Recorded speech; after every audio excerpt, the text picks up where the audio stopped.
uma nota.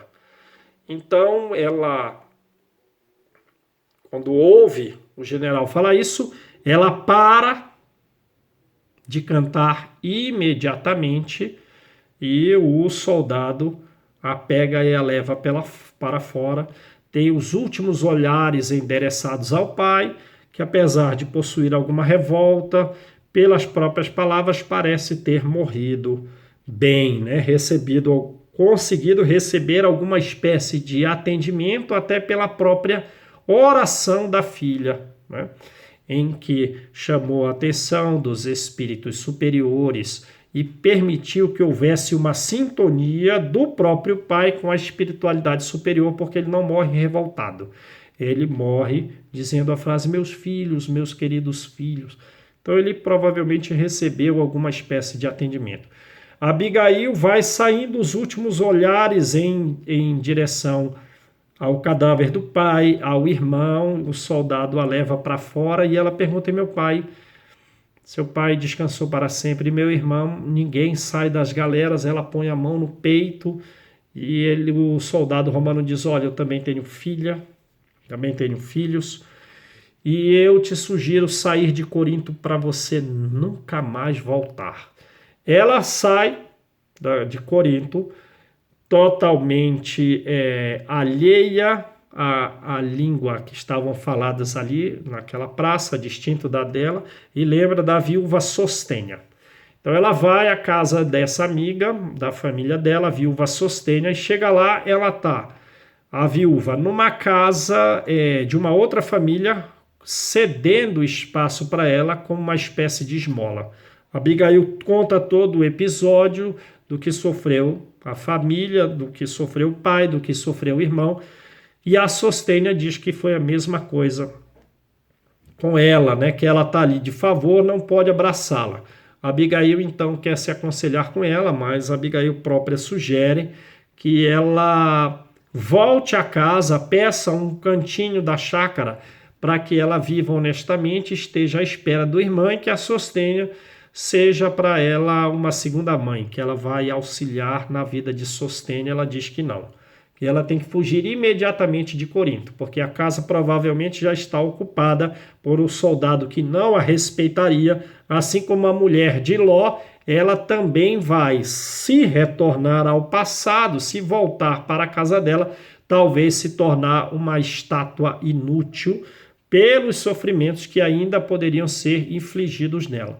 Lembra ela de que Zacarias e Ruth, amigos dele, perderam também o filho, então vejam o que sofriam os judeus, né? E que ele está em Cencreia, na cidade de Cencreia, perdeu o filho e ele vai sair, né? Sair da Grécia, vai voltar para a Palestina. E para ela seguir com ele, pedir acolhimento, seguir com ele. Abigail vai. Abigail se dirige de Corinto à cidade de Cencreia. Agora vejo, ela como ela estava com febre, sem alimento, na noite anterior não tinha dormido, tendo vivido todos esses episódios de significativa dor, quando ela chega andando como uma espécie de autômata, né, um autômato no caminho, quando Zacarias e Ruth a observam, ambos têm um susto e gritam Abigail, e ela é recolhida, conta toda a história dele, pede misericórdia, e Zacarias diz que perdeu o filho e que ela então será a partir daquele momento a filha deles, né? Ela fica na cama, no leito, por 3 dias, doente, tendo febres, determinados pesadelos significativos para depois melhorar. Agora volta para Estevão. Estevão está lá. Nunca tinha sofrido agressões tão significativas. Mas, acima de tudo, mantinha o ensino da mãe de amar a Deus sobre tudo que pudesse passar, né? E ele pensava, mas como recobrar agora o ânimo? Como adquirir a coragem? Ele se estorcegou ali no poste de martírio para, digamos, afagar o cadáver do pai, nem isso ele pôde fazer, e seguir a irmã também não pôde fazer. As consequências foi que minou mais sangue. Então ele foi levado a uma prisão de cela úmida, escura, e ficou nesse local 30 dias. Quando então cicatrizaram as feridas, num processo também de meditação, e a partir daí as feridas cicatrizadas, ele foi internado nas galeras romanas. Mas não tinha mais o viço róseo da face, a alegria de uma face juvenil, ele adquiriu rugas precoces, mas os olhos muito serenos, de humildade e de fé. Manteve as suas conquistas morais elevadas e é internado então nos porões fétidos de uma galera dominada pela águia romana. E lá ele mantém a sua postura de adquirir um trabalho divino com humildade, com dedicação, e tem anotado pelo feitor do navio as suas disposições sinceras para o trabalho. Num grupo de pessoas que o grau de revolta era tão significativo que eles eram tratados com chicote. Estevão não precisava. Então, nas maiores rebeldias, Estevão, sempre muito inspirado, tinha sempre uma palavra harmoniosa para diminuir os ânimos dos demais presos ali com ele, na galera romana, né? Esse trabalho infernal, todo trabalho vem de Deus e nós estamos aqui cooperando de forma honesta em suas obras. Então ele sempre tinha uma palavra elevada, uma palavra para harmonizar o grupo, e o feitor, né, tomava nota dos seus atos. Eles não navegavam no inverno devido à rigorosidade do período no mar Mediterrâneo a essa época. Então eles, naquele momento, vão sair da cidade de Corinto, vão andar, se não me engano, 250 quilômetros a oeste, mais ou menos, para chegar em Cefalônia. Depois ali eles vão subir 150 quilômetros para a cidade de Nicópolis. Depois vão retornar para Cefalônia, para Corinto, e de lá vão seguir para a ilha de Chipre, na cidade de Neapafos, passando antes em Jope, né? Em Jafá, na Palestina. Beleza. Então imaginem aquele remo pesado. 250 quilômetros a oeste, Cefalônia, 150 quilômetros ao norte, Nicópolis, volta para Cefalônia. Quando volta para Cefalônia, entra no navio um eminente romano, Sérgio Paulo, e uma corte que o acompanhava, né? No entanto, logo Sérgio Paulo começa a ficar doente, uma doença significativa. Ele tem febre, ele tem delírio, ele começa a aparecer em toda a pele feridas purulentas de uma peste que ele pegou em Cefalônia. Em 3 dias, os amigos todos estão afastados. Ele está basicamente abandonado. E então, e para ele, como era um eminente romano, foi dado as melhores acomodações, mas ele está basicamente abandonado, né? E o comandante do navio, temendo que ele pudesse morrer no seu navio e ter para ele consequências talvez significativas do fato, pede ao feitor se ele não tem algum escravo, o melhor escravo, mais honesto, que possa auxiliar. Sem dúvida, traz Estevão, que fica a cuidar do romano, né? Fazendo pomadas, fazendo ungüentos, orações, fala para ele de Deus. O romano tem delírios, mas logo entra em convalescença, melhora. Porém, Estevão começa a apresentar os sintomas da peste de Cefalônia. A intenção do comandante é jogar Estevão no mar, né? E o feitor, ele fala a respeito das boas qualidades de Estevão, né? E o comandante diz então a esse Sérgio Paulo, importante romano, que ele era um prisioneiro de Licínio Minúcio das rebeliões que surgiram na Acaia. E o Sérgio Paulo não tem a intenção, diz a eles que não tem a intenção de jogá-lo no mar pelo benefício que deles receberam, né? E que o pai dele era amigo de Licínio Minúcio e que eles conversariam a respeito. Então ele pede ao comandante: olha, você não ia jogá-lo no mar? Eu vou dar instrução para ele mudar de nome, ir para o interior da cidade e talvez, como ele está doente, ele morra mesmo. Faz constar aí que ele foi sepultado no mar pela doença de Cefalônio. Dito e feito, fizeram esse acordo e Estevão então foi libertado nesses termos, em que, pois é, eu estou falando sempre Estevão, mas até esse momento o nome dele é Gesiel, tá? A partir daí é que ele vai ser chamado Estevão, conforme pediu o romano para ele mudar de nome. Então até aí ele é Gesiel, que fique bem registrado aí, porque eu estou pronunciando antecipadamente o nome de Estevão. Ele ainda não se chama Estevão, ele se chama Gesiel. Tá, então, quando chega na cidade de Jope, pretextando a realização de exercícios para o fortalecimento dele após o período da doença, ele leva o escravo e ele então o liberta, dá recursos, dá uma capa, então ele vai. Só que Estevão está muito mal, né? Ideias confusas, ele conseguiu a liberdade, quer fixar a imagem da irmã, mas numa sonolência imensa cai no mato e dorme.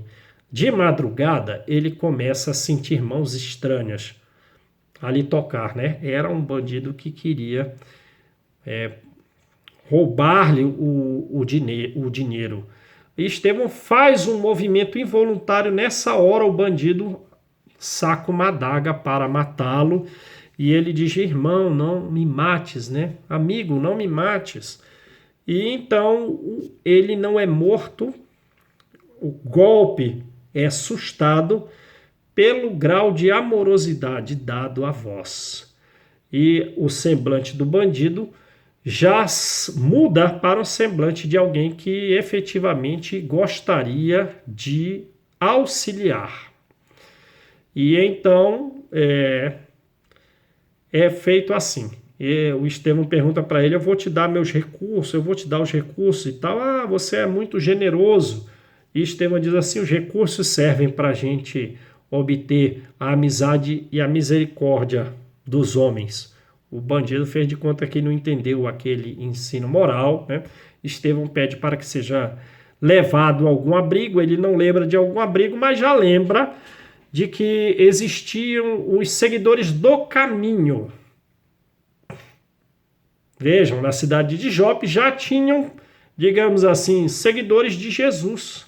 E esse bandido leva Estevão até essa pessoa, esse senhor de idade. Ele se chama Efraim. Então Efraim se dirige a Estevão com muita cordialidade, chama Estevão de irmão. Estevão acha estranho, mesmo estando doente.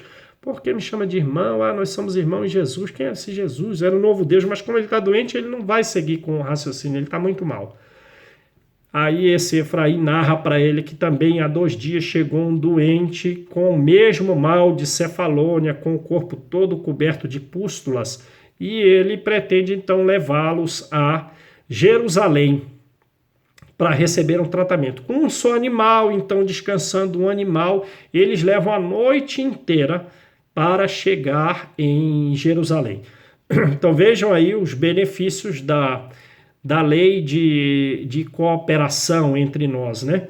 Porque nós só conhecemos o apóstolo Paulo porque ele tinha Estevão como modelo de cristão e Paulo só conheceu Estevão porque Efraim, desconhecido na história, vai retirá-lo da cidade de Jope para ele ser atendido por Pedro, João, Tiago Menor e Filipe em Jerusalém, na primeira casa de assistência social do mundo, fundado pelos ensinos de Jesus, né? Então eles chegam lá. Tiago Menor já diz assim: olha, eu acho muito difícil a gente realizar algum atendimento porque nós temos aqui 49 pacientes. Eram idosos, eram doentes, eram loucos de toda espécie, eram crianças órfãs. Então, aí Pedro diz, não, né, Tiago, quando se nós pescássemos, podíamos nos eximir de um peixe ou de outro, mas aqui nós estamos atendendo os filhos do mestre, vamos ver o que podemos realizar. E Estevão é colocado então no leito, ele fica 14 dias em delírio entre a vida e a morte, e nesses delírios ele manifesta todo o seu conhecimento religioso. E em alguns momentos Pedro ficou horas anotando as suas frases, os seus ensinos. E então, logo depois disso, ele melhora, adquire uma simpatia muito grande por Pedro, pelo que ele ia com muito carinho, de doente a doente, atender cada um de forma muito amorosa, de forma muito paciente, né? Então se forma um vínculo magnético muito forte com Pedro. Quando ele está melhor, Pedro quer sondá-lo, o seu raciocínio, os seus sentimentos, pelas suas manifestações enquanto esteve doente, falando do Novo Testamento, falando de Isaías. Estevão, mas você é descendente de que tribo? Ah, meu pai é descendente da tribo de Issacar. Eu não sei se eu estou pronunciando correto a palavra, o nome Issacar, né? Estudavas muito Isaías? Não, eu estudava todo o Testamento, sem preferência nenhuma, mas Isaías muito me marcou pelos ensinos a respeito da vinda do Messias. Aí pronto, aí Pedro aproveitou, né? Mas o Messias já veio, não sabes que o Messias já veio? Aí Estevão teve um sobressalto. Aí Pedro, muito emotivo, faz um ótimo resumo verbal, biográfico a respeito da vida de Jesus. Estevão extremamente emocionado. E cadê Jesus? Aí pronto, né? Aí Pedro cai num grau de tristeza. Há 1 ano faleceu. Aí conta os episódios do sofrimento de Jesus, dos últimos ensinos, da sua ressurreição, né? Do desenvolvimento deles como apóstolo, do Pentecostes, da última visão de Jesus na Galileia. E aí Estevão está muito emocionado, Pedro vai trazer os ensinos. E ele se emociona. Estevão chega a chorar, né? Ainda não chama Estevão. Eu que estou antecipando o nome. É Gesiel, né?